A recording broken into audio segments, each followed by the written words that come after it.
बिस्मिल्लाहिर्रहमानिर्रहीम। जिस दुआ और उम्मीद के साथ कि आप जहाँ पर भी होंगे अपने अहले खाना के साथ खुश भी होंगे और महफूज भी। तमाम देखने और सुनने वालों को ज़ाहिद काठिया का सलाम। नाज़रीन इकराम, आज ज़रा एक अलग टॉपिक से हम बात करने वाले हैं, क्योंकि न्यूज़ अपडेट तो बहुत हो गई। इसके अलावा जैसा कि आपको पता कि हमारा जो चैनल है वो इन्फॉर्मेटिव भी है और दिलचस्प मालूमात के हवाले से भी। तो आज एक ऐसी ही खबर आपके लिए इंतहाई दिलचस्प है जो हम आपके साथ शेयर करने वाले हैं। तो आपने वीडियो को एंड तक लाजमी देख लेना है। और अगर आप हमारे चैनल पर न्यू है तो हमारे चैनल को सब्सक्राइब करें और बेल के आइकॉन को दबा दें, ताकि आने वाली हर वीडियो सबसे पहले आप लोगों तक पहुंचे। और आप लोग हमें फेसबुक के ऊपर भी फॉलो कर सकते हैं। तो चलते जी वीडियो की तफसीर की जानब। नाज़रीन इकराम, अमूमन आप में से हर एक बंदा तकरीबन बैंक में अकाउंट खुलवाने का ख्वाहिशमंद होगा, और बहुत सारे लोग बैंक अकाउंट को पहले भी इस्तेमाल करते हैं।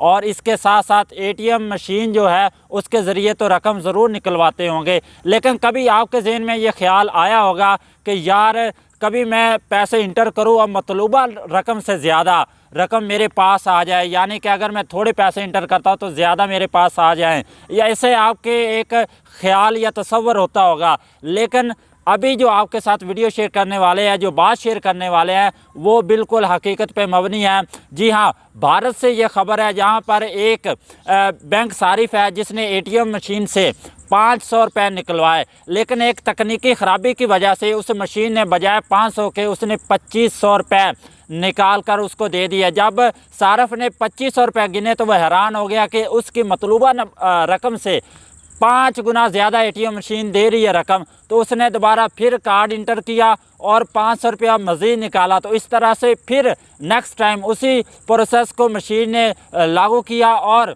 2500 रुपये और निकल आए। तो इस खबर को बहुत ही कम अरसे में उस पूरे कस्बे में फैल गई और बहुत सारे लोग जौक उस बैंक के सामने जमा हो गए और रकम निकालना शुरू हो गए। लेकिन जब बहुत सारे लोग भीड़ जमा हुई तो एक बंदे ने पुलिस को इन्फॉर्म कर दिया कि यहाँ पर तो लोग दोनों हाथों से एटीएम मशीन को लूटने के चक्कर में, यानी कि वहाँ से रकम को निकलवा रहे हैं और एक तकनीकी ख़राबी की वजह से ज़्यादा रकम निकल रही है। तो पुलिस ने आकर वहाँ पे जो एटीएम मशीन है उसको सील कर दिया। और जब बैंक हुकाम से रब्ता किया गया तो पता चला कि एटीएम मशीन के एक तकनीकी ख़राबी की वजह से मशीन ऐसा प्रोसेस कर रही है। और जब मालूम हुआ कितनी रकम ले उड़े हैं लोग, तो तकरीबन 2 से 3 घंटे में 5 लाख से ज़्यादा जो रकम है वो सारिफ एटीएम मशीन के ज़रिए वो निकाल चुके थे। अब बैंक हुकाम का कहना है कि हम ऐसे लोगों की निशानदेही कर रहे हैं जो ज़्यादा रकम ले गए हैं, ताकि उनसे रकम वापस ली जा सके। तो आज की वीडियो आप तक उम्मीद करते हैं कि आपको वीडियो अच्छी लगी होगी। वीडियो अच्छी लगी लाइक करें, अपने दोस्तों का शेयर करें, हमारे चैनल को सब्सक्राइब ज़रूर करें। मिलते हैं नई वीडियो में, अपना ख्याल रखिएगा। अल्लाह हाफिज़।